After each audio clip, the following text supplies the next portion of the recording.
What's going on, everybody? It's KIM in the SAV. Kim out of Savannah, Georgia of BetterBodyCrew.com. And guys, I saw this post on Facebook and it just really struck a nerve with me on a very deep level as it relates to answering a question that I get most frequently from my clients. And that question is, Kim, I feel like I'm losing weight. My clothes are fitting better, but the scale still says the same thing. Like, I'm not losing any weight. I'm not releasing any pounds. And people are completely confused by this. So listen, I'm going to go ahead and read the post and then we're going to discuss it a little bit, okay? Now, I don't know who to give credit for this post, if it's my friend Pastor Don or Pastor Jeff, but whoever it is, I appreciate you. And here's what the post says. For those of you who only set weight number goals or think weight is everything, read and look at this great visual. Many of us have heard it said that muscle weighs more than fat, but a pound is a pound.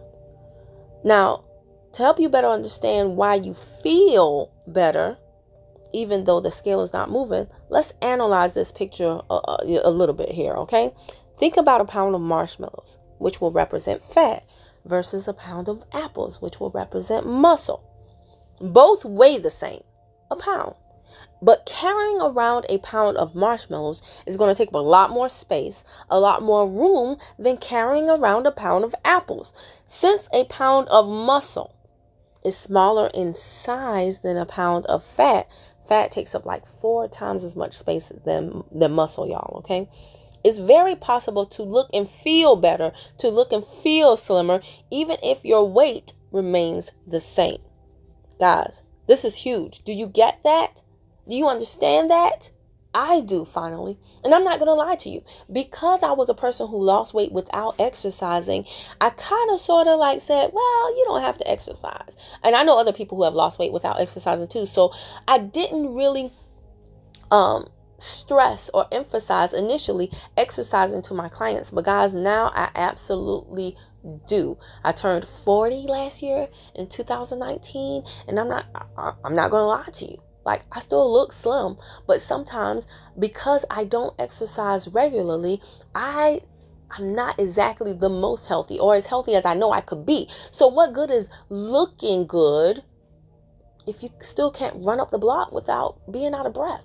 This is where exercise comes into play. Building muscle, guys, getting lean, all of that is super duper important. And there are some people who their body automatically is made up of more muscle than fat. And then there are others whose body is made up of more fat than muscle. And that is going to be the determining factor in whether or not you are a person who quickly loses pounds or you're a person who loses a lot of inches. I actually once had a client who lost 20 inches overall and no pounds.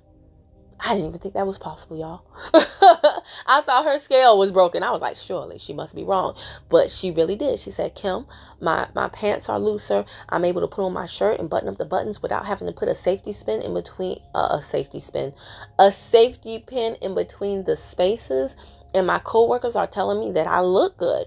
Now, the scale hasn't moved at all, but I feel great. She was super happy with her transformation, guys.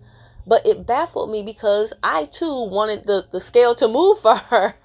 But listen, I don't want you to, now I've matured. And I've learned so much just by not only looking at my better body journey, but also the better body journey of each one of my individual clients. That phrase that I say all the time, it is the truth. Everybody's body is different, y'all. And as I get feedback from the field, from all of my Better Body VIPs, I'm starting to understand more and more how complex the body is. Wonderful, beautiful, but very, very complex. So I don't want you guys to any longer be tied to what the scale says about your body. Pay attention to your body yourself. Learn about your body and definitely strive to incorporate exercise into your better body journey so that you can have that nice, lean, look that muscle will give you as opposed to fat. Because let's face it, many of you, if you are like me and you did not have to exercise to lose the weight, you're going to fix one problem, which is, hey, I want to lose weight, and replace it with another one. You're going to lose the weight, but now you're going to have loose, baggy, draggy, saggy, wrinkled skin. And you're like, hold up. I look like a boss with my clothes on, but ooh, underneath what's going on here. So in order to prevent that, guys, we definitely want to exercise. And again, understand your body's muscle to fat ratio and how that's going to play a role in whether or not the scale actually will tell you what you want to see or tell you what you want to hear. Okay. All right. If you found this helpful, or you know someone who is struggling with their weight loss because they're just watching that scale and wanting it to go the other way, please share this video with them. Help them get a better sense of understanding. And if you found this video on Facebook and you like it and you want more of this type of stuff, then all you have to do is follow me and click see first. Okay. And then you'll be notified every time I do videos like this and go live. If you're on YouTube, however, I want you to hit that big red subscribe button and bang the bell to the right, ding dong. So every time I upload a new video, you'll be the first to know. All right. Thanks so much for watching. Bye, y'all.